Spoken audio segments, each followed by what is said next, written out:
Уже не первую неделю продолжается активная работа в поисках решения проблем с водоснабжением в Плиеве. По поручению главы республики создан оперативный штаб, который работает круглосуточно.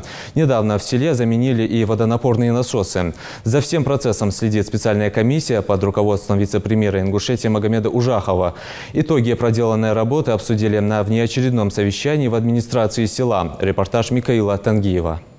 План составлен, работа сделана. На совещании подводят ее итоги. За одним столом представители правительства, Ингушводоканала, районной и местной администрации. Уже не первую неделю внимание властей сосредоточено в Плиеве. Обеспечение жителей водой – задача уже республиканского масштаба. Все 7 водозаборных насосов, включая центробежный, как и планировалось, заменены. Итого мы получили плюсом 11 904 метров кубических в сутки.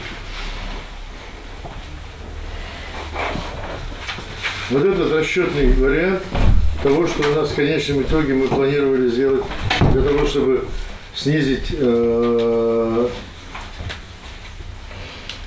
Назрани, увеличить на Назрань, мы практически увеличили на Назрань, с тем, чтобы с Аркиевского водозабора поднять подачу сюда.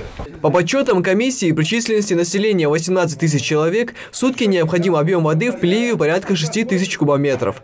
Замена насосов должна была увеличить подачу воды как минимум вдвое. Пытались вчера пропустить это через водонапорные емкости, стоящие наверху села. Но, к сожалению, мы сегодня усмотрели некоторые технические несоответствия в сечениях труб. И поэтому необходимого давления создать не смогли, чтобы до конца это население, до границы населенного пункта продавить по сетям воду. Выходит, что вода подается в избытке, но в село почему-то не поступает. Чтобы понять, в чем причина и куда пропадает живительный ресурс, участники совещания решают установить счетчики. А глава Плиевской администрации отметил, что полностью обеспечить жителей питьевой водой нет возможности. Это связано не только с аномальной жарой, а еще и с тем, что в ночное время наблюдается сильный забор воды. Жители предусмотрительно спешат запастись водой на день, поэтому она доходит не до всех. 1 час 40 минут ночи мы воду подали из резервуаров и магистральной трубы.